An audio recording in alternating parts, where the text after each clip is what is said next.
Hello, everyone. I overslept today, so you're gonna get to watch me make coffee in the new house for the first time. In my some previous midweek check-ins, I would like record myself while I was getting my coffee together. Haven't done it in the new place because it's been kind of a mess around here. But no, I overslept today. Um, I think I finally found out why I've been so sluggish about that. We increased the dosage on one of my medications to try and combat something the doctor finally diagnosed, so I can have it on my damn chart. Um, but with that new dosage came like fatigue and tiredness and stuff. And heck, I was even asking, the little assistant in the background, which I will not say their name because they will start talking.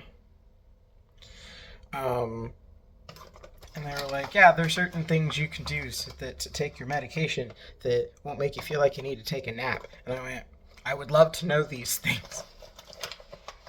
Um, because it's really been getting in the way of my days off. Like, I'm trying to get things done, but I'm just so tired. Like, even before work, I'm like sleeping till 10 a.m., 11 a.m., and I'm just like, no, that's creative time.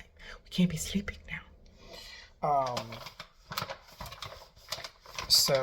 Yeah, I'm just gonna have to try and learn to navigate that moving forward, unless it's not helping at all and I need to go back down again. Um, Yay, the struggles of chronic illness.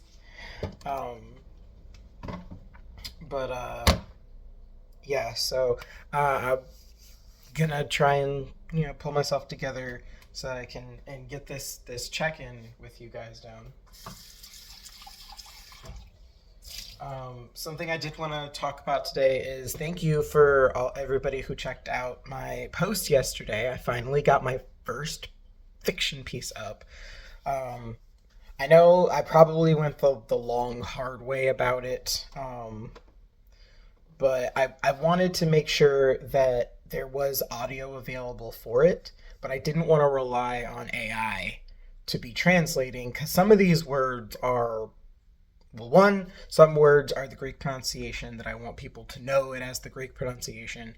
And then there's also instances of where some characters use an ancient Greek pronunciation of something versus the more traditional Greek pronunciation. So I was like, no, no, we're gonna have to do this the hard way. And I was waiting on my office to come together, at least the PC setup to come together before I could start recording and things like that. And I finally have things to a point where I'm kind of happy with it. Am I 100%? No, because I haven't figured out how to navigate my mini split that's like right next to my desk. It's a little frustrating because that's the only place we could put it, and mm, it makes these click noises that I tried so hard to edit out of the audio. I even tried repeating myself when it wasn't clicking, but I guess sometimes clicks happen and I didn't notice them. And I'm like, okay, okay, imperfections happen. So anybody who has aversions to clicks in audio, I apologize. You're gonna notice every single one, like I do. um, but no, that's the post for my first dodecathon short. Thank you, Sasuke. Apollon. The Apollon Curse is actually the first dodeca short I wrote. Um, and this is the first. I call them chapters, but they're really like. I get the reason I call them dodeca shorts is each chapter is like a short story, um, and it's like a little peek into something that happened in the lore relating to the title. Now, I'm not sure if I'm gonna do the next chapter of Apollon Curse yet, or if I'm gonna work on another Dodeca short to bring to you guys, because they're not being consistently updated. The cool part about the Dodeca shorts is that I am dropping like lore bombs, I guess you could call them, things that happened in the past of Neo Gaia that led us to the main story.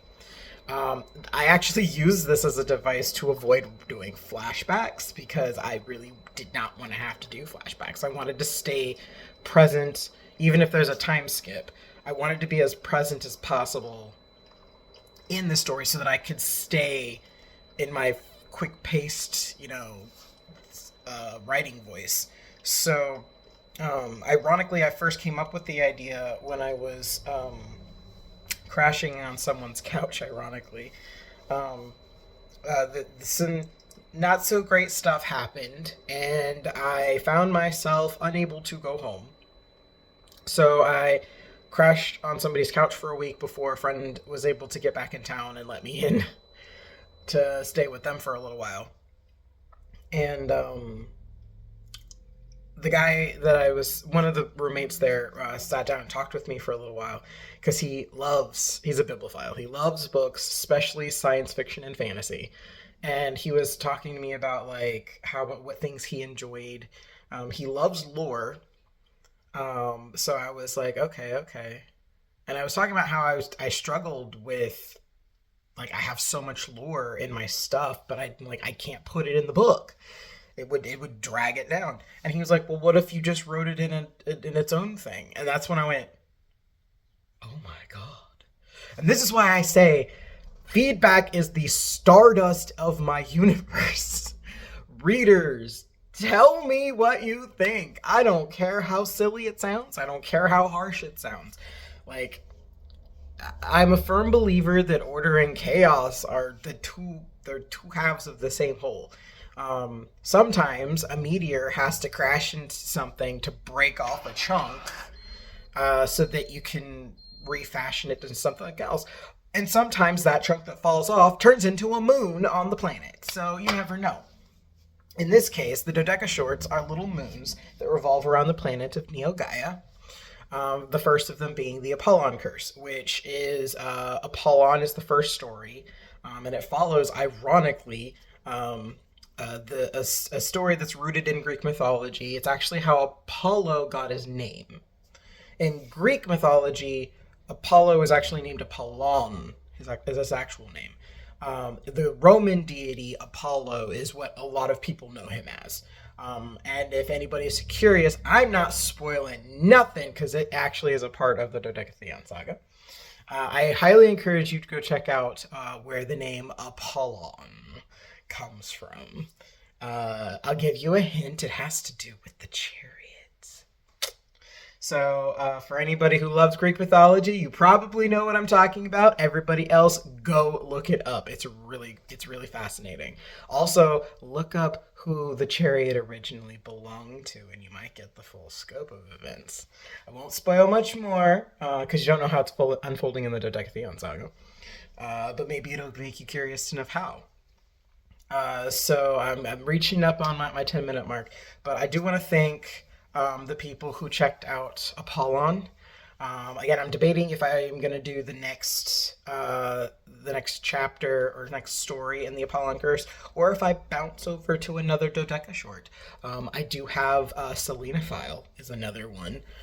The King and His Witch is more of the babies of the Dodeca shorts. And there are other Dodeca shorts that I haven't actually started posting for yet, because another reason why these take so long is that I'm waiting to make sure that the events that these come from aren't spoiled. So maybe that makes you curious enough to see how things unfold. But yeah, Apollon Curse is actually, I'm debating if I want to write the third one yet, because, again, I don't want to spoil anything. But yeah, go check out Apollon if you haven't already. There is audio. I recorded myself reading, which is kind of a hint at what you'll get from Hearthrow Writer. I'm going to try and fix the audio, though. Until next time, though, be kind to yourself and to others, as we all travel the same path in life. Different vehicles take different speeds. Some of us actually just walk through it, though. Um, and as always, happy reading and listening adventures.